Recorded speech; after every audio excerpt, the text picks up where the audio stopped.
Continue to track developing news. Police now believe that a shocking daytime murder in Waterbury is the result of domestic violence. Your reporter Roger Susanin is live outside of police headquarters in Waterbury with the details. So Roger, investigators are sharing new information and some things are unclear though at this moment.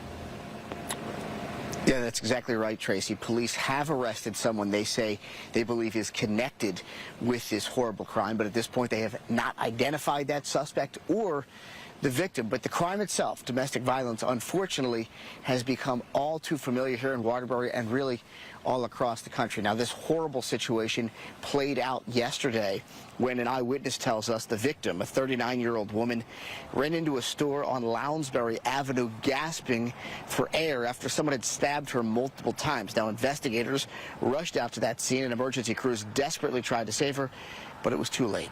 Officers tell us the stabbing actually happened inside the woman's home, and again, the crime was domestic violence. They do tell us they believe the suspect and the victim knew each other. Now, we mentioned this type of crime is becoming all too familiar in Waterbury and well beyond. In fact, experts tell us that since the pandemic, cases of domestic violence have skyrocketed. In fact, earlier this week, another woman on Monday, a 25-year-old, was stabbed. She is expected to survive, but again, these types of crimes are becoming all too familiar. Reporting live in Waterbury this morning, I'm Roger Susanin, Channel 3 Eyewitness News. I'll send it back to you.